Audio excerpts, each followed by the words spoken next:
Астамур, добрый день. Здравствуйте. Мы не виделись давно, скажем так, давно не говорили. Сегодня очень интересная у нас тема. Расскажи, пожалуйста, о ней подробнее. Да, я думаю, что с вашей помощью мне удастся лаконично и хронологически рассказать о том, с чем я столкнулся, для того, чтобы общественность имела представление о той находке, о том древнем артефакте, который был передан в Абхазский государственный музей. Следует отметить, что 10 декабря 2019 года Абхазскому государственному музею были переданы уникальные артефакты, относящиеся к бронзовой эпохе. Необходимо подчеркнуть, что все артефакты были переданы безвозмездно. Более того, руководству Абхазского государственного музея была представлена уникальная чаша, серебряная сасанидская чаша с изображением на ней царя сасанидов. Не все будут знать, но я хотел бы сделать такое дополнение, что сасаниды — это была персидская династия, которая правила на территории сасанидского Ирана с 224 по 651 год. После того, как этот предмет был представлен руководству музея, было решено создать экспертную комиссию из числа ведущих специалистов. В их число вошли академик Гажба, ведущий специалист Сангулия, а также известный в Абхазии археолог Цвиналия. Они вынесли заключение по этому предмету, которое гласит, что этот предмет является огромной исторической ценностью и о том, что он в срочном порядке должен быть музеифицирован и экспонирован. Вслед было послано письмо с приложением фотографий в Санкт-Петербург заслуженному деятелю науки, известному археологу, кавказоведу Скакову Александру Юрьевичу.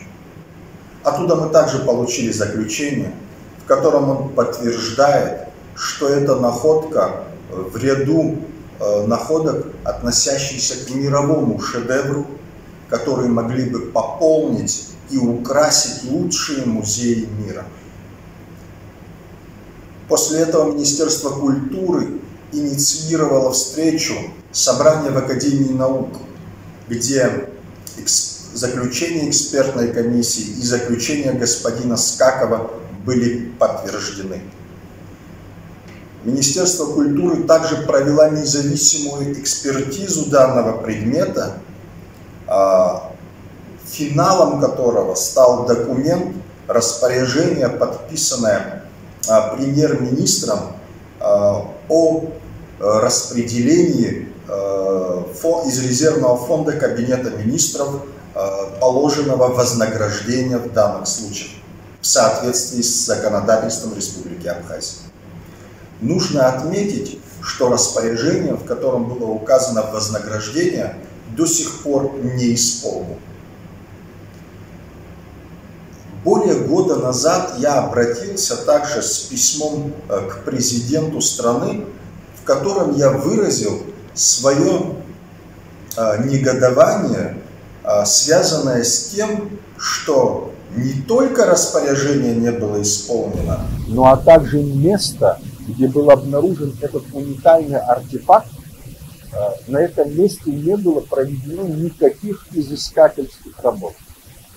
То есть тем самым я так и указал в письме, что это невежественное отношение к нашему историческому наследию. Буквально мое письмо, нужно отметить, так и осталось без ответа. Я, как гражданин республики, обратился к президенту, повторяюсь, но не получил никакого ответа, никакого аргумента. Буквально неделю назад у меня была встреча с премьер-министром Александром Золотинсковичем Антвар, которому было еще раз которому я еще раз напомнил о том, что распоряжение не исполнено, и попросил дать правовой документ, объясняющий причину неисполнения данного распоряжения. Александр Золотинскович ни в устной, ни в письменной форме не дал никакой информации касаемо распоряжения. Более того, я прихожу к выводу, исходя из нашего с ним диалога, что он своим поведением фактически саботирует исполнение этого распоряжения, говоря открытым текстом. Наверное, резонно будет задать вопрос, почему так получается, что чиновник не исполняет предписанные по закону, то есть фактически действует в нарушении. Я лично для себя сделал такой вывод, что наше государство, наша политическая система устроена таким образом, что народные ресурсы, которые распределением которых занимаются чиновники, они занимаются по своему собственному усмотрению. То есть закон или главенство закона в данном случае это уже где-то там второстепенный вопрос для них. Более того, мы наблюдаем со стороны, как при маленьких, совершенно мизерных зарплатах неуемное обогащение наших чиновников. То есть фактически получается, что они безнаказанно могут не исполнять закон, не исполнять распоряжение и даже не предоставлять никакого объяснения на этот счет. Что меня в целом возмущает, и я попытался найти возможность встретиться с президентом и объяснить ему о сложившейся ситуации. Однако все мои просьбы, записи, которые были сделаны, фактически президент отказался со мной встретиться. Сегодня мое видеообращение, оно направлено на то, чтобы президент услышал меня. Я в хронологическом порядке коротко и лаконично объяснил весь процесс, который я прошел. И надеюсь, он найдет время для того, чтобы мы могли разрешить этот вопрос и не усугублять ситуацию, так как президент, в моем понимании, он не только гарант Конституции, но и на страже защиты прав гражданина страны. Я считаю, что мои права ущемлены, считаю, что со мной поступили и продолжают поступать неправомерно. Я требую законного разрешения этого вопроса. Более того, если в ближайшее время президент не найдет времени встретиться со мной, я оставляю за собой право обратиться в судебные органы по касаемо распоряжения, которое еще не выполнено. Астамур, когда вы говорили о переданных безвозмездно находках, помимо чаши, о чем еще идет речь? Да, я в сюжете абхазского телевидения и телеканала Абаза был подробный отчет о переданных предметах, буквально переворачивающих историю, которую мы знали и которую мы изучали. То есть буквально на этой же пресс-конференции ведущий специалист Сангулия говорит о том, что подобные находки в центральной части Абхазии никогда не были ранее обнаружены.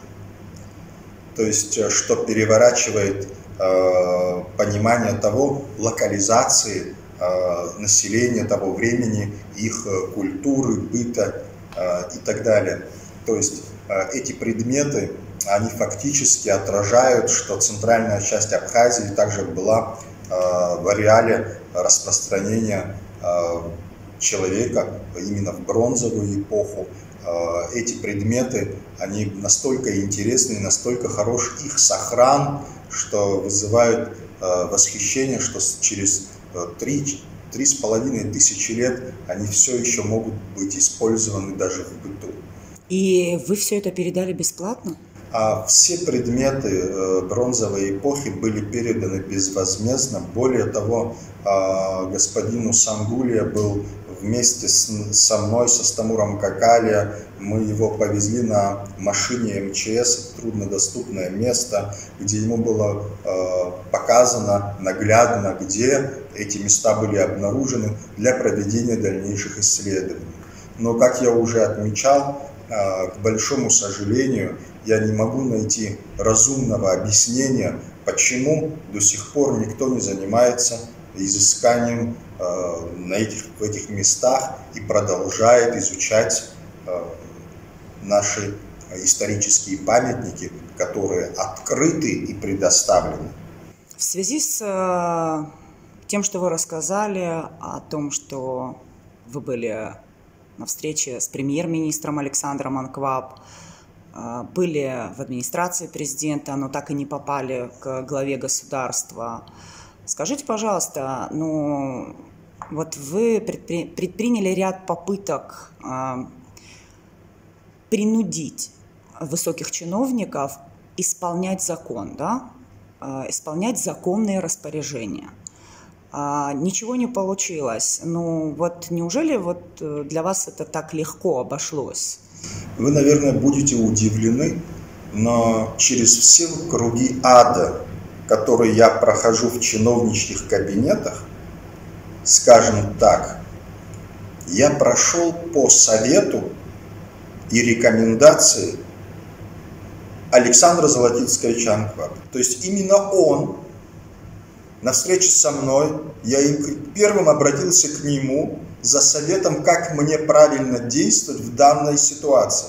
Именно он отправил меня к Ганба, премьер-министру.